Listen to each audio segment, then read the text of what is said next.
Hello, welcome to a little bit of an impromptu webinar here. We're going to cover a couple things today. We're going to just kind of do a quick 6-month check into 2024 since it's been an odd year. And then we're going to get into how to capitalize on these Rite Aids and Walgreens closing all over the country. And actually, there's been CVS's, there's been all kinds of things, but there's a bunch of them coming up here. Yeah, Greg and I were actually just chatting about other things, and we were like, oh, maybe we should do something around these Rite Aids closing, and then Walgreens announced it, and then that turned into the 6-month check-in thing. And we were like, you know what? Let's just record this thing. And actually, we're still going to do our monthly webinar in July, but we just added a second one in here. So um, I'm Owen Bondurant. I'm a partner in Independent RX. We help people start and buy pharmacies. We do accounting for pharmacies. We help people sell pharmacies. Tim and I actually own pharmacies as well here in Dayton, Ohio. I'll let Greco and Tim go ahead and introduce themselves. Greco, why don't you go ahead? Sure. Thanks, Owen. Tim, appreciate you guys having me on.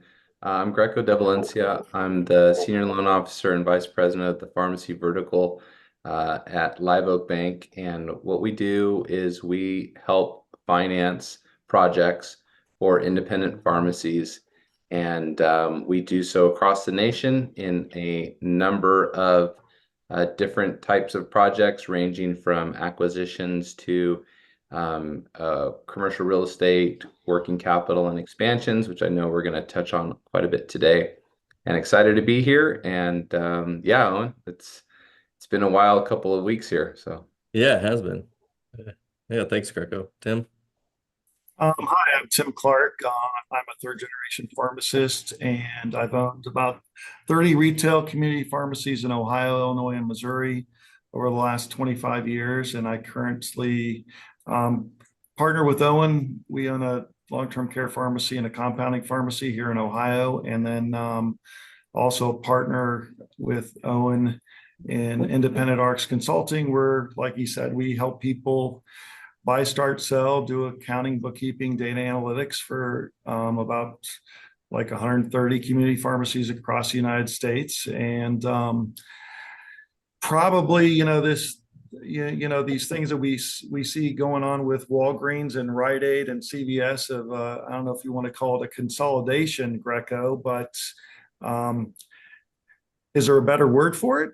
I don't know. Yeah, it definitely caught us by surprise. I will say, well, I don't know if it caught me by surprise, but yeah, I don't know what to quite call it. They called it underperforming stores. I guess we're gonna have to dig into what we might consider underperforming means, but definitely I think there's a big opportunity there for independents to capitalize on it. So, Yeah, Owen, yeah. you Go wanna ahead. you wanna kind of kick off first the Well, I recap mean, of the first 6 months here as we're thankfully halfway through the year. yeah, I mean, that is part of what's happening 6 months in is that we're seeing a ton of chains close. Yeah. Um, and I think that's kind of partially due to the same pressures that everyone else is seeing, right? Double DIR fees, the change healthcare thing. Um, Certainly, it's been interesting the last 6 months. I think cash flow has been an issue, which we all knew was coming. Um, I would say just from our perspective, uh, at least at the client level, it hasn't been as bad as we thought. I mean, the numbers said that 33% of pharmacies were going to close, right?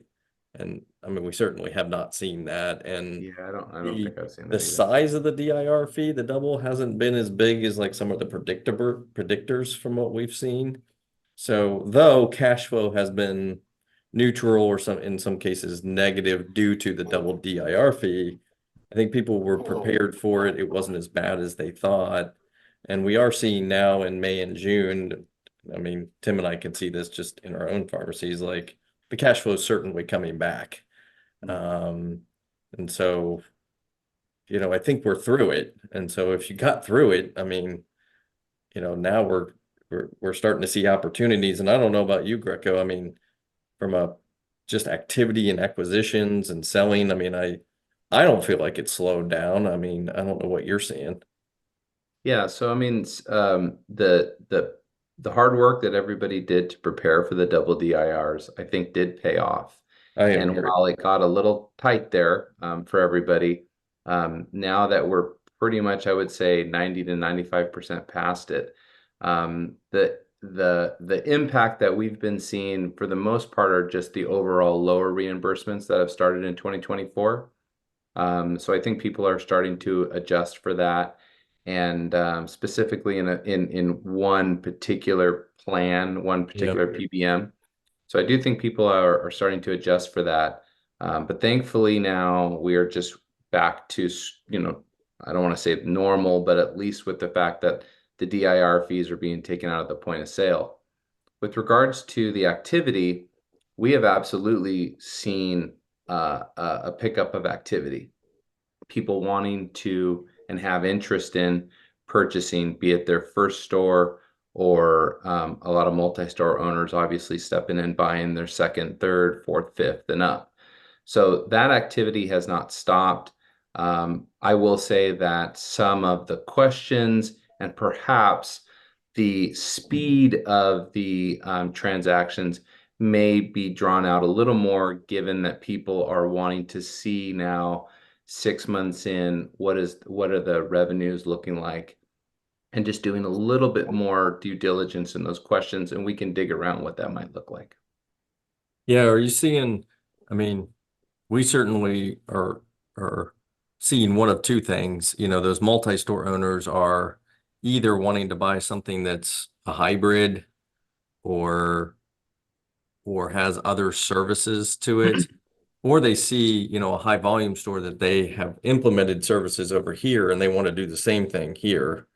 I mean, we're seeing a lot of that. We're also seeing a lot of PICs who are buying the store they work at because they're like, listen, I've been trying to implement, point of care testing for the past 2 years and it hasn't happened. I want to buy this thing and add these things.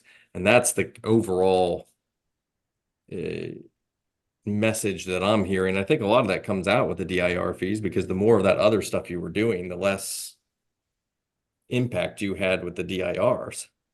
And it's just protecting your, diversifying your revenue. I don't know if Yeah, you're seeing similar things or. yeah. I mean, Tim, I know you work with a lot of individuals both on the sell and the buy side. Are you seeing more of a pickup in some of those businesses that are servicing multiple types of revenue streams? Because obviously that's always the thing that will encourage someone to either seek or look to implement when looking to buy a business. I think in that most people we talk to, like especially if they're going to buy a store, is they're looking for diversification. Whether it's the point of care testing, whether it's that they're going to do compounding, do a hybrid store, long-term care beds to meds or something like that. There's all these things that everybody's traditionally done as an independent, really is niche business focus, right? You can't just be a Walgreens or a CVS, and as we've seen to start the first 6 months, even they can't be a Walgreens and CVS, which is kind of like, if you look at it, I think it's more than just the PBM reimbursements. I think it's the Amazonification of our world. That we're not doing what we did pre-COVID. Right. So that what we did pre-COVID, if you're doing that, you haven't changed and reacted to what the consumer wants out of us. You look at telehealth. Used to be that telehealth was like, oh, maybe I'll offer it at my pharmacy, but now we're starting to offer it in pharmacies, because now not only can I do the testing for what's going on, I can fill the prescription and I can give them, maybe it's a reduced rate for a visit. A lot of the telehealth prices are, $80 or $100 to see somebody, but we've seen some of the, groups like, for instance, IPC coming out with, $30 or $40 visits. So this whole and I don't know if it's concierge, healthcare that we're kind of seeing is picking up even on the pharmacy side where you got cash buyers now. Yeah. Because what we've done again pre-COVID, it didn't work. But what we learned from COVID is that we could do a little bit different. And I do think, let's say our PBMs are going through, I would say they're profit taking, because I think they've got to also be seeing that all these things are changing. Yeah. And so I think they're just trying to grab the money from us, which is, independent. And I guess now I don't have to say just independent pharmacy, but pharmacy in general, we've just said yes for way too long. Yeah, I think the one thing that have been on the minds of everybody when they're looking to buy now, Owen, coming to us, obviously is the discussion of interest rates. I think that's going to always impact someone's decision, and it will impact the project if you're going to do the financing for it. Interest rates have been holding steady at where they are. Thankfully, there have not been any additional rate increases. And if you read the news and if you try to read the tea leaves, there is hopefully going to be some rate cuts going into 2025. I think the overall cash flow of the business is still going to be the primary decision maker when it comes to the bank's decision to finance a project. But now more than ever, we've also noticed that people are looking more closely at the mix, which I think was always important to do, but now it's even more critical. Yeah. Looking at the types of brands versus generics, and Yeah. then also now more than ever, we've noticed that people in certain states with stronger state Medicaids or legislation that might be down the pipe, like for instance, what's going on in Ohio, Yeah. have become more attractive and come more into focus. So all good things, I think, when it comes to 2024, the mid-year roundup. I mean, I applaud. I know our independent pharmacy clients. I mean, they are fighters, and I just applaud any of the independent pharmacists out there that made it through for what I thought was going to be a pretty tough first 6 months with the double DIRs, and now it's time to look forward to closing out 2024 and into 2025. And Owen, I know now the chain closures and what that's going to mean for an opportunity is coming into focus. Yeah, I mean, I think a lot of the reason that there's so much activity in the buy sell area is what you just said is, I mean, if you would have told me this time last year that we'd be doing a webinar on things in 24 haven't been so bad. I mean, I don't want to downplay the fact that, I mean, it did hurt some people. It did put some people out of business. I mean, but compared to what I think people thought was coming, Right. now a lot of people who made it through are like encouraged. Yeah. And then Yeah. also, I mean, you do have all these different ways to make money now. And so, and now our biggest competitors are shutting doors like crazy. And so people are going, all right, let's go get this. Like this might, things have changed so much. This might be a big opportunity for me to do something great over the next 5 years. And Yeah. that's kind of where Greg and I. Absolutely, Owen, because one of the things that you have as an independent that the chains don't have is a $25,000 a month rent. Right. Yeah. Right. We can have a facility up and running that's got rent of $1,000 or $3,000, which you can hit that nut. The chains in their model again has been so focused on their mix of business, retail, and pharmacy, like they just can't make enough money to make their operating expense. But this is where even if you look at, I think in our area, and don't we have a Walgreens that went from one of their big expensive corners to like, I'll say like a Medicap kind of store, like a mini store. That's what's going to have to happen because cash flow is the only, even for us, as you look at getting a loan, they also have to have cash flow to operate a store. Yeah. Absolutely. And that's what's driving, I mean, All of this That's is what's driving these absolutely. closures. You know, Rite Aid, and just so that we recap this, Rite Aid is closing all their closed stores in Ohio and Michigan. Yep. It's where our webinar started. Yeah. And then like a week later, Walgreens is like, oh, we're going to close 25% of our stores. Yeah. And if you haven't done the math, that's 2,000 locations. So like, that's a lot. And so I think what's happening now is we get, and there's a few scenarios that could occur there. Um, and then we'll get into how you capitalize on this. But if you have a pharmacy close, you can backfill it. So essentially, for those who don't know, is let's say Walgreens shuts their door. Well, you can go open another store to replace that, and capture those customers back. Or your store is so close to the one that's closing, you're going to have customers who just start using you. And those are your two main scenarios here. But there's a few things that come in. Is one, to do both of those, you may need money. And so we're going to talk a little bit about that. But also, how do you make all this happen? Is it actually a good opportunity? Should I do this? How do I capture these customers? I mean, it's not as simple as just going to open a store, or, hey, yeah, they'll come across the street because I'm here. It doesn't work that way. And even if it does, it causes new issues of, do you have the staff? Do you have the money to do this? Et cetera. So I don't know, Greco. I mean, number one, you got to make sure you have money, right? So, I Yeah. mean, it can become a working capital issue when this happens. So I don't know if you want to kind of talk Sure. about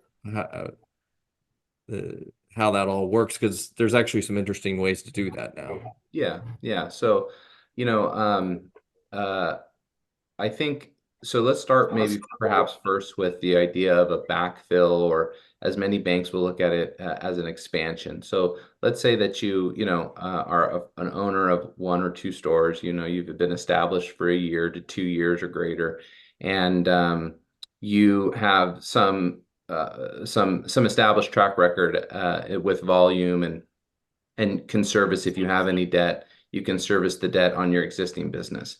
And you have an idea that you want to go into one of these locations, and capture the market. You can apply for an SBA loan. I would say that's probably a majority of what people are going to look for. They can do their own financing if they choose, but we're just talking strictly from most of the interactions you're going to have with the bank, probably going to be in the SBA arena. And you can do an SBA expansion loan if you own a business. You may have to put in an initial injection, depending on the bank's appetite and policy. We will most likely, Live Oak most likely may not require that, but it all depends on the credit.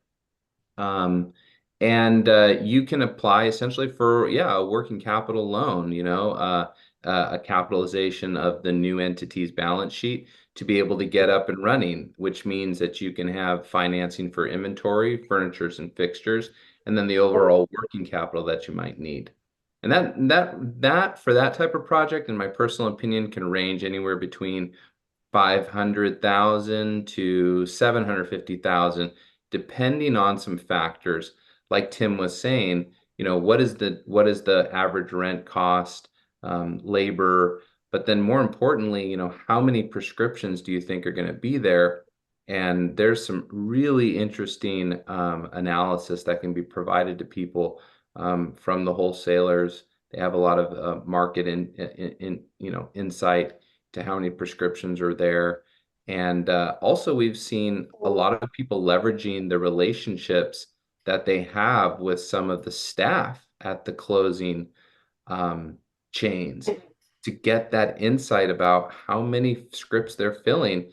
And I don't think people should underestimate that relationship that you have, because those could also, depending on things, be future employees for your opportunity. Yeah. I mean, Tim, you've done what, 10 of these? Maybe more. But backfills are a great way to start a store. I mean, the costs are really low, but the biggest thing is there's a need. You know, the pharmacy business, the biggest problem of growth is stickiness. Yep. You know, now we've got this great opportunity that now I don't have a pharmacy home, so I'm available as a customer. So now the consumer is going to have a choice. Am I going to follow the scripts to Walgreens or wherever it goes? Or am I going to go to this independent or another chain? Am I going to go to Walmart's? Am I going to go to some Kroger? Who else am I going to go to? They've got a decision to make. Now I'll say this, that if you've got a store within 10 miles of you that's Absolutely. closing, you really should spend some money marketing to that area. Because the easiest thing for you to do is to figure out a way to deliver to those people. You know, back to me talking about Amazon, I mean, your consumer is more used to having things delivered to the house than they have ever been. So your easiest thing is to expand the amount of business that you're doing in your existing expense structure. You know, if you can probably make more money again if you can increase your business 20%, then go open a store from scratch. I mean, there's not a lot of expense of let's say doing an every door direct. Heck, you can go to your local UPS store and they can make a postcard for you, you know, very inexpensively to say, hey, we delivered to this area, call to transfer your prescription. I mean, the biggest thing you need to do is to say that you're available. I'm here. I mean, even if they don't know that you can sell all those things that we've sold about, you know, better service, you know, fair prices, local, you know, support local. I mean, all those things can give you the ability to say, this is why you don't go to a chain. Yeah, no. Yeah, and Owen, Tim brings up a really good point, which is another avenue for people, which is perhaps, you know, that mile radius that the closure has occurred. It doesn't make sense to go into that market instead to just keep your established business and deliver out to them or service them.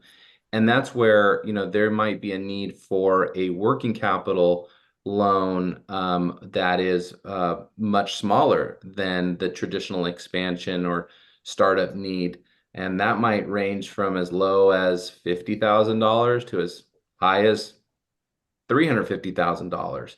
And I think that's another area where people need to be aware that, you know, there are financing options for that if it's needed.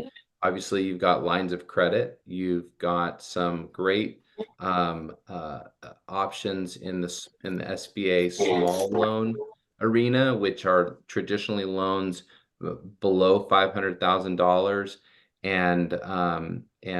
and those, then you've got traditional wholesaler dating, which you know, depends on if that's a good fit or not. Everybody has to have that own conversation. But there's some great options that are out there for people to have a small type of working capital loan to help them facilitate the inventory purchases, and then, you know, maybe hire on a delivery driver or something like that. So that's a great point, Tim. And I think people underestimate the need for working capital in those situations, because Absolutely. if you have something close a mile away, I mean, you could have an influx of a couple hundred scripts a day. And remember, you've got to buy inventory, you're waiting on, I mean, it can cause a major cash flow issue. So you do need to look at that and, you know, talk to the banks and make sure you have a structure for that. And also know there are options for it. I think a lot of people are like, well, I'm a little hesitant to go after the business, and where am I going to get the capital? And you know, we just came off this DIR thing, and I'm a little more cash strapped than normal. There are options for this. The pharmacy banks like Live Oak realize how big of an opportunity that is for one of these pharmacies. So don't be afraid to reach out and talk to them. I guess one thing that this brings up is, you know, how do you determine, do I just try to bring these scripts in, or do I do a backfill? Right. And I mean, Well, some of that's volume, right, Tim? I mean, it's all volume related, Owen. I mean, you've got to then do your, you know, while they're open, you've got to go literally walk in the store, talk to the pharmacist at the counter. Hey, even like be completely transparent. Hey, I'm Tim Clark. I'm looking at, I'm a pharmacist down the street. I'm just seeing what's happening. We as pharmacists are really good at communicating with each other what's going on, especially, let's say a store is closing. They're going to tell you how many scripts a day that we're doing or a week. They're going to give you some sort of metrics. If you're going to open a store like that anyway, you might want to hire that pharmacist. Yeah. He might want to partner in doing it.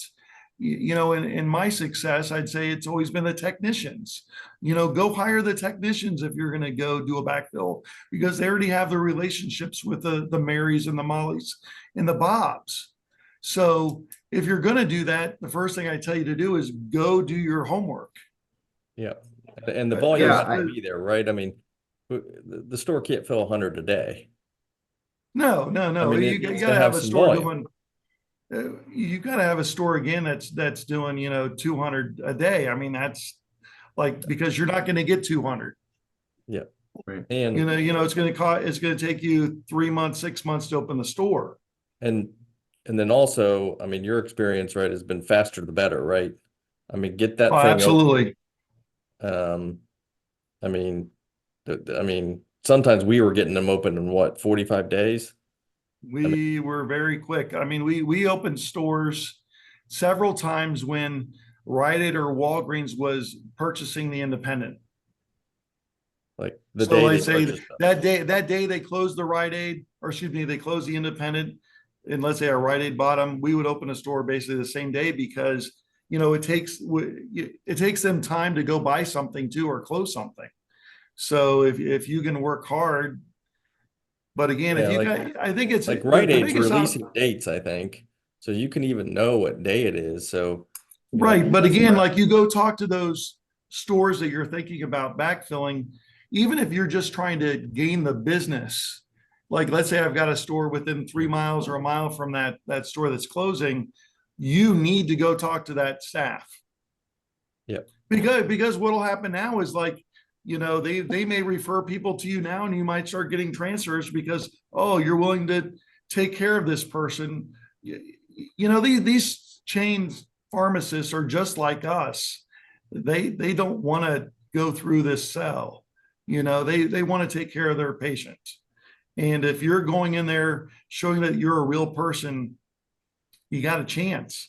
Go bring some donuts or drop off a pizza. You'd be amazed how little you need to spend. Even give them a smile. Give them some empathy. Geez, man, you've got a chance to. And I wish they would tell us how much the total volume is available, Greco, to capture, but you can capture, 20-30% of that store. yeah. And Yeah. there is some of that volume now. Some of the wholesalers actually have some pretty good data Yeah. on some of this. And you've also got other resources. What were we talking about, Greco? Well, I mean, Things like you've got, there's companies out there like Car who can Yep. help identify real estate. Yeah. a place to lease. I think, Owen, you said something that I want to kind of go back to, which is this is interesting. This is coming right off the heels of the end of DIRs. And here we are talking about opportunity when a lot of independent pharmacists are like, guys, I just made it through probably the toughest time in the last, I mean, arguably maybe since COVID. So it is an interesting time to be doing it, but I think the point is that if the opportunity is there and you have the appetite to go for it, you absolutely have a chance to, increase volume, capture a new market, grow things. No one's saying that you don't have to be measured in doing that, but I think it starts first with that internal conversation. Do I have the appetite to do this? Okay, next, like Tim's point, go try to identify, well, what does that look like? Is it 100 scripts? Probably not worth to do so. Is it 200? Then it definitely becomes that. The mile radius is definitely going to come into play on that.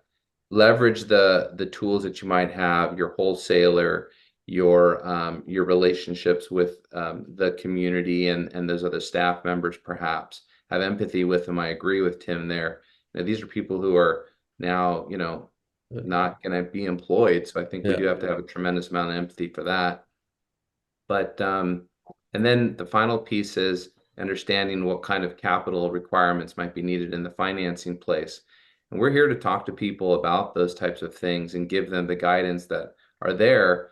But it's a big opportunity, I think, for people because now the core focus, which is always the patient, you have an opportunity to help service them. Because I've heard things that some people are going to have to go as far as 20 miles away.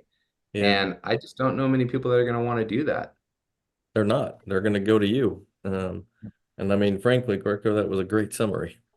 And I don't think we have a whole lot to add to that. Just do what Greco just said, and everything will be your decisions will be good, and you'll be a better business because of it. So, no, that's great. Yeah, no, that's really good. So, hey, thanks everyone. I mean, I think I feel like that just summed everything up perfectly. So we should end there. So, hey, thank you very much, Greco, Tim. Appreciate it, and we'll see you next time here. Yep, I'm looking forward to seeing Awesome. everybody the next upcoming trade shows and summer season. So have a great summer, everybody. And Owen, Tim, same to you. And looking forward to what the future holds. Thank you. Good luck, everybody. Mm. Thanks.